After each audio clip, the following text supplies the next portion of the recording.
رمضان المبارک کے آخری عشرے کا اعتکاف نبی پاک صلی اللہ تعالیٰ علیہ وسلم کے مقدس طریقوں میں سے ایک بڑا خوبصورت طریقہ ہے۔ قرآن مجید نے ارشاد فرمایا، میرے گھر کو خوب صاف ستھرا کرو، طواف کرنے والوں کے لیے اور اعتکاف کرنے والوں کے لیے اور رکوع اور سجود کرنے والوں کے لیے۔ نبی پاک صلی اللہ تعالیٰ علیہ وسلم نے ہر سال رمضان المبارک کے آخری عشرے کا اعتکاف فرمایا ہے۔ ایک سال کسی وجہ سے اعتکاف نہ فرما سکے تو اگلے سال 20 دنوں کا اعتکاف فرمایا۔ نبی پاک صلی اللہ تعالیٰ علیہ وآلہ وسلم نے اعتکاف کا جو مقصد بیان کیا وہ شب قدر کی تلاش بیان کیا۔ اعتکاف سے مراد یہ ہے کہ انسان سارا کچھ چھوڑ چھاڑ کے اللہ تعالیٰ کے گھر میں اس کی عبادت کے لیے، اس کو راضی کرنے کے لیے بیٹھ جائے، اور 10 دن جب وہ مسجد شریف میں حاضر رہتا ہے تو حضور صلی اللہ تعالیٰ علیہ وسلم فرماتے ہیں اللہ تعالیٰ اسے 2 حج اور 2 عمرے کا ثواب عطا کرتا ہے۔ اعتکاف کے اندر کچھ باتیں بڑی ضروری ہوتی ہیں، جیسا کہ انسان کو بلا ضرورت طبی مسجد سے باہر نہیں آنا، اس کو کوئی فضول بات نہیں کرنی، اس کو کوئی ایسا کام نہیں کرنا کہ جو شریعت اسلامیہ جس سے منع کرتی ہو۔ اس کے ساتھ ساتھ کچھ اعتکاف کے آداب بھی ہیں کہ اس نے 10 دن مسجد کے اندر رہنا ہے تو آخر اس نے کرنا کیا ہے۔ ہمارے ہاں لوگ مسائل پوچھ لیتے ہیں اور مسائل پوچھنے کے بعد پھر ان کی گنجائش سے بہت زیادہ فائدہ اٹھاتے ہیں۔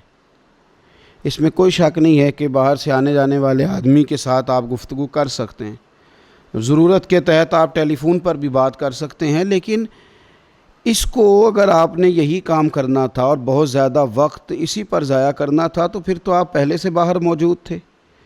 اعتکاف میں آنے کا مقصود تو اللہ کی عبادت ہے۔ اعتکاف میں جب آپ آ گئے تو اس کا مقصد ہے کہ آپ کچھ دنوں کے لیے لوگوں سے کٹ کے اللہ کی بارگاہ میں حاضر ہو گئے، آپ نے اپنے رب کو راضی کرنے کا ارادہ کر لیا۔ تو اعتکاف میں ایک تو شوق سے آئیں۔ ہمارے علماء نے لکھا ہے کہ زندگی میں ایک بار تو اعتکاف کاری لینا چاہیے، اس پر توجہ ہو ہی جانی چاہیے۔ وقت ملنا تو زندگی میں پراپر طریقے سے تو بڑا مشکل ہوتا ہے، لیکن وقت نکال کے اعتکاف میں ایک دفعہ تو زندگی میں آ ہی جانا چاہیے، اور کسی کو ہر سال موقع مل جائے تو پھر تو کیا ہی بات۔ تو اعتکاف کے اندر جو کام ہم نے کرنے ان میں سب سے زیادہ اور سب سے پیارا کام یہ ہے کہ کثرت کے ساتھ قرآن پاک کی تلاوت کریں۔ نبی پاک صلی اللہ تعالیٰ علیہ وآلہ وسلم رمضان المبارک میں قرآن پاک کا دور فرماتے تھے حضرت جبریل امین علیہ السلام کے ساتھ، اور جس سال حضور کا وصال ظاہری ہوا اس سال حضور فرماتے ہیں 2 مرتبہ قرآن پاک کا دور کیا۔ 2 دفعہ حضور نے حضرت جبریل امین کو قرآن شریف سنایا اور 2 دفعہ انہوں نے نبی پاک صلی اللہ علیہ وسلم کو سنایا۔ تو بہت کثرت کے ساتھ قرآن پاک کی تلاوت کی جائے۔ ایک پہلو اور بھی ہے اس کا، اس پر بھی آپ توجہ کریں گے۔ قرآن مجید کو پڑھنا بھی ضروری ہوتا ہے اور صحیح پڑھنا سب سے زیادہ ضروری ہوتا ہے۔ تو اگر آپ کسی ایسی مسجد میں تشریف فرما ہیں جہاں آپ کے لیے بندوبست کیا گیا ہے تو کوشش کریں کہ وہاں قاری صاحب سے، عالم صاحب سے، امام صاحب سے آپ قرآن مجید کو سیکھیں۔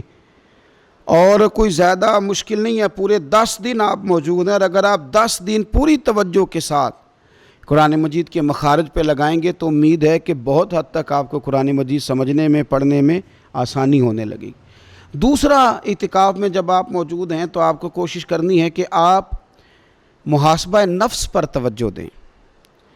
آپ اپنے اوپر غور کریں، زندگی میں کون سی ایسی غلطیاں ہیں جو جان نہیں چھوڑ رہی، ان کی کس طرح کر کے اصلاح کی جا سکتی ہے۔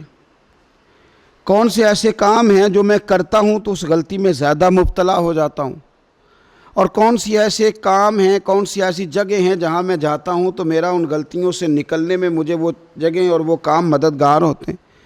تو اپنے محاسبہ نفس پر توجہ دی جائے۔ اعتکاف کے 10 دنوں میں موقع ملتا ہے انسان کو اپنے لیے سوچنے کا۔ حضرت مجدد الفسانی شیخ احمد فاروق سرہندی رحمۃ اللہ تعالیٰ علیہ سے کسی نے پوچھا تھا کہ دنیا میں خوش نصیب شخص کون ہوتا ہے، تو فرمایا جسے دید قصور حاصل ہوتی ہے۔ حضور دید قصور کیا ہوتا ہے؟ فرمایا جسے اپنی غلطیاں نظر آنی شروع ہو جائیں۔ جب اللہ تعالیٰ کسی کے ساتھ بھلائی کا ارادہ کرتا ہے تو اس کی کمزوریاں، اس کی غلطیاں اس کے سامنے لاتا ہے تاکہ اسے اصلاح کا موقع ملے، اور جب ایسا نہیں ہوتا تو پھر تو لوگ جب غلطی مانیں گے ہی نہیں تو اصلاح کیسے ہوگی؟ تو اعتکاف کے 10 دنوں میں محاسبہ نفس پر خاص توجہ دیں، اپنی زندگی میں اپنا حساب کریں، اپنا حساب۔ اور جناب عمر فاروق رضی اللہ تعالیٰ عنہ کی وہ روایت ہمیں بتاتی ہے کہ حساب کر لو اس سے پہلے کہ تمہارا حساب کیا جائے۔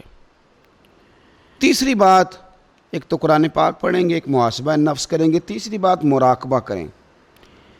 کچھ دیر کے لیے بیٹھیں، یہ غور کریں کہ رب تعالیٰ نے ہمیں نعمتیں کتنی عطا فرمائی ہیں، پھر یہ غور کریں کہ ان نعمتوں کے بارے میں، ان نعمتوں کے ساتھ ہماری عبادت کتنی ہے، ہمارا شکر کتنا ہے۔ زندگی اپنی کا حساب لگائیں، غور کریں کہ کتنا کچھ ہے جو ہمیں محنت سے ملا ہے اور کتنا ہے جو بغیر محنت کے ملا ہے، اور کون سی ایسی نعمتیں ہیں جن کا ہم نے شکریہ ادا کیا اور کون سی ایسی ہیں جن پر ہم نے کبھی توجہ ہی نہیں کی کہ یار یہ تو بہت بڑی نعمت ہے جو اللہ نے ہمیں عطا کی ہوئی۔ اپنی گردن کو جھکا کے تھوڑا غور و فکر کریں۔ تفکر کا درس دیا ہے قرآن پاک نے، بار بار کہا ہے تفکر کرو، غور کرو، تدبر کرو، تو یہ ہمیں موقع میسر آتا ہے۔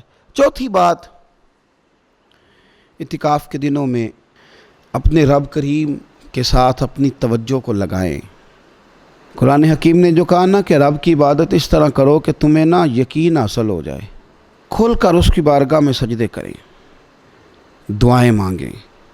ہمارے صوفیہ فرماتے ہیں کہ ایک وقت آتا ہے کہ انسان کو خود اطمینان قلبی نصیب ہو جاتا ہے، اسے محسوس ہوتا ہے کہ واقعی میرا رب مجھ سے راضی ہے، اسے محسوس ہونے لگتا ہے کہ میں اپنے مالک کے قریب چلا گیا ہوں۔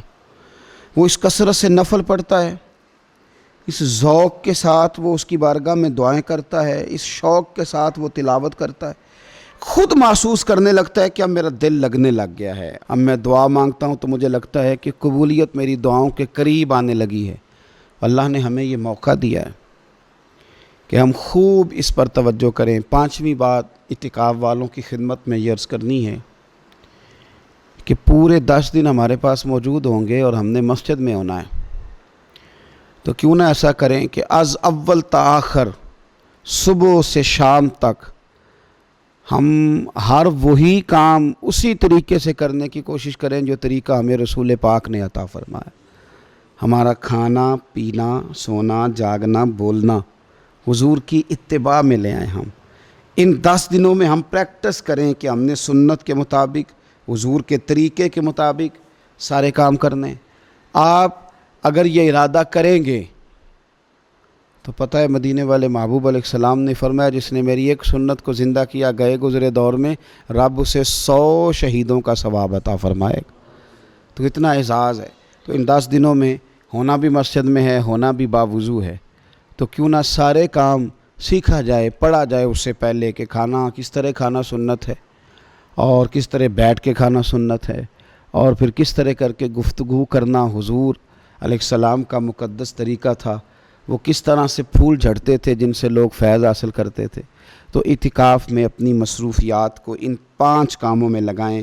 ایک تو تلاوت قرآن حکیم کریں، دوسرا محاسبہ نفس، تیسرا مراقبہ کریں، تدبر کریں، غور کریں اپنے اوپر بھی اور اللہ تبارک و تعالیٰ کی نشانیوں پر بھی، اور چوتھا یہ کہ کوشش فرمائیں کہ ہم اپنی عبادت کو، اپنی دعا کو، اپنے استغفار کو اس طرح کا بنائیں کہ ہمیں محسوس ہو کہ قرب الہی کے جانب ہمارا سفر ہے۔ اور پانچواں، ان 10 دنوں میں سنت اور شریعت کی وہ ساری چیزیں جس کا دین ہم سے مطالبہ کرتا ہے، اب تو ہم بالکل دنیا سے ایک سائیڈ پہ ہو کے بیٹھیں، اب تو اس طرف توجہ کریں۔ اللہ تعالیٰ سمجھنے کی توفیق عطا فرمائے۔